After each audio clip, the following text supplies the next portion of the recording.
We've started Chapter 7, Work and Energy, with a lab. We're going to drag a block across the horizontal plane. We're going to measure the force as the block moves a certain distance at a slow, constant velocity. We want to calculate the work done by my hand. What's the formula for work? Force times the change in position. And this delta sign we don't always put there, but I'm writing it here to emphasize. It's not just where you are, it's how far you go. This is a displacement. The force does not do any work unless it moves through a distance. The force also has to be parallel to that distance. Look at this force. It's parallel to how far we've moved. Don't get it mixed up with torque, which is also a force times a distance. But that's just a position. It's how far the force is from a pivot. The force has to be perpendicular to this distance. Here, it's parallel. Torque has units of Newton meters. So does work. But remember, parallel, perpendicular. This has another name. 1 Newton meter is a joule. You probably learned about this in chemistry. You can't say Newton meters and torque is a joule. Joule is energy. So in my lab, I had a mass of 357 grams. We dragged it 0.2 meters. 1.2 newtons is how hard I had to pull. Of course, you have your own data from the spreadsheet. So how much work did I do? 0.24 joules. The question now is, what did this work do? Did it increase the kinetic energy? Well, we said that we were going to move it at a slow, constant velocity. Well, if it's a constant velocity, it didn't increase the kinetic energy. We're going really slow. There's probably not a lot of kinetic energy to begin with. Did it increase the potential energy? Well, you learned these things in middle school. The energy of motion. This is something going uphill. Think of it as the energy of position. But we didn't go uphill. There is no extra gravitational potential energy. So that's not it. Some of you realize that friction probably played a role. Which way do you think friction was acting on the block?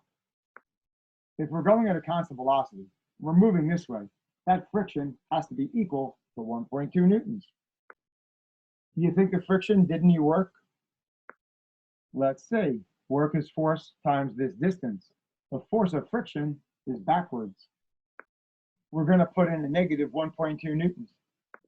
But the distance that this force moves through is positive.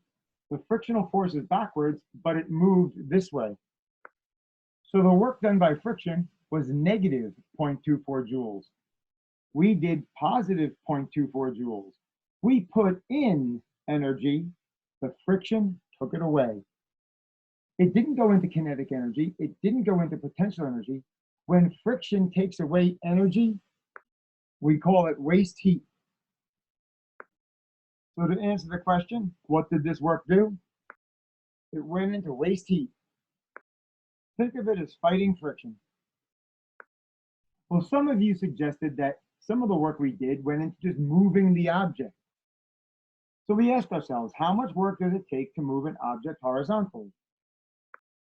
Let's take it to an extreme. What if there was no friction? And I had all the time in the world to make this move.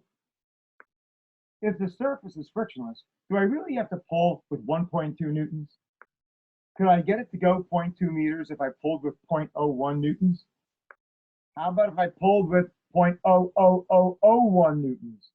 Yeah, the less force, the longer it's going to take. But if I say I got all the time in the world, who cares? I could just pull with it with the smallest amount of force possible.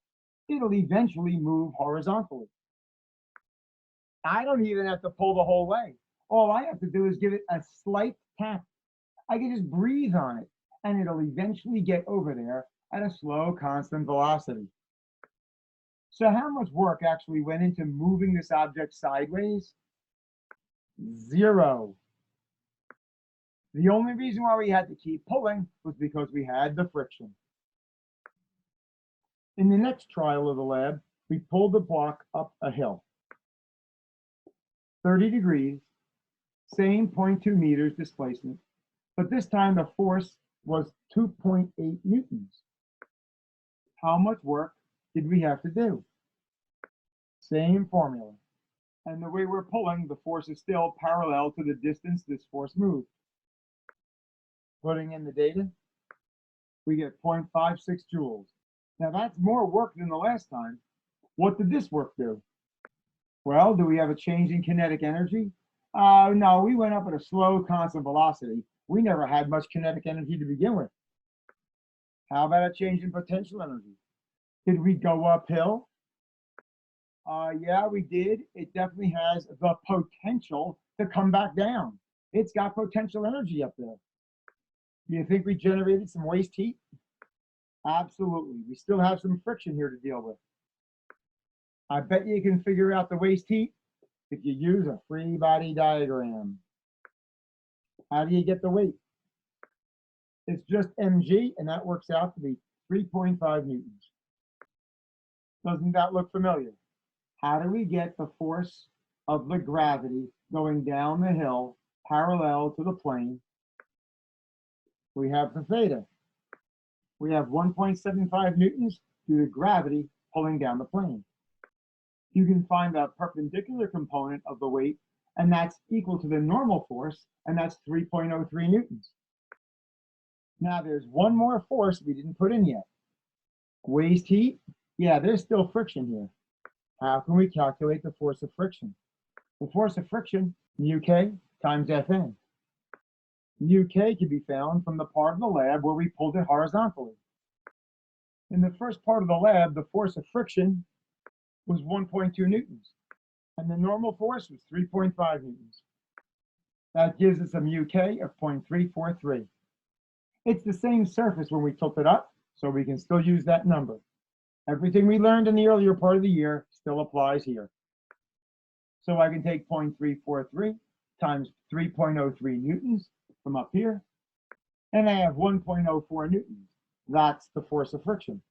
Now we can ask ourselves, how much work does this force of friction do? Well, just like in the first part of the lab, that force of friction is going in the negative direction. It's parallel to this distance we traveled up the plane. We do the math, and we get negative 0.208 joules. And that's how much energy went into waste heat from the energy I put in. So we'll say that the work done by friction is negative 0.208 joules. The work done by my hand is 0.56 joules. So if I put in this much work and friction is taking out 0.208 joules, hey, maybe the rest of it went into potential energy. Let's see how much work the parallel component of the weight does moving through this distance. We already figured out the parallel component of the weight, but it's going downhill, so we make it negative. This displacement, that's positive. Hey, we get a negative 0.35 joules. Well, let's take a look. Friction did negative 0.208 joules. Gravity did negative 0.35 joules. How much did I put in? 0.56. Check it out. So we can say that the work done by my hand got taken away by friction and gravity. In the third trial, I was pulling the block up at a 45-degree angle. I had to pull with 3.3 newtons at a slow, constant velocity. Can you figure out how much work I did by my hand pulling with that force through that distance? Can you figure out how much work was done by friction holding it back? And then figure out the work done by gravity using that parallel component of the weight. Let's see if these add up to how much work my hand did. Go figure it out now. Stop the video. Did you get these values? Take a look at this. We put in 0.66 joules. Friction and gravity took it away. If you're wondering how to get the work done by friction, you're going to need the force of friction. How did we get that? It's the same mu k. And the work done by gravity, parallel component of the weight times that distance. Well, this we did not do in the lab, but we might as well do it now. What if we lifted it straight up? We would have to pull with 3.5 newtons because it weighs 3.5 newtons.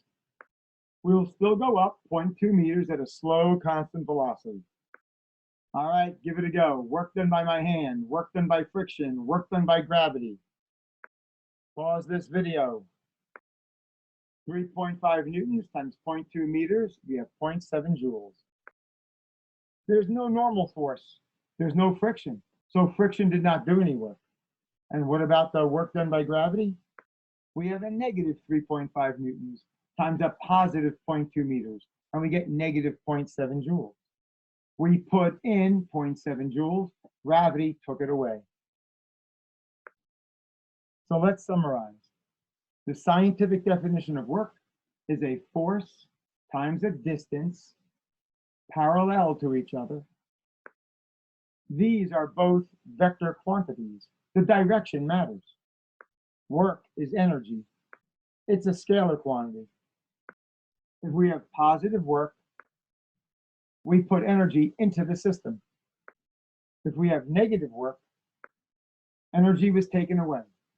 The positive and negative signs on work is not the direction of a vector. It's whether we're putting energy into a system or taking it away. Now go to your spreadsheet and check your data. Does the work that you put in by your hand equal the work that friction and gravity did, taking it away? Expect to have a little bit of a difference here because you did the real lab, and I'm sure you're going to have plenty of error.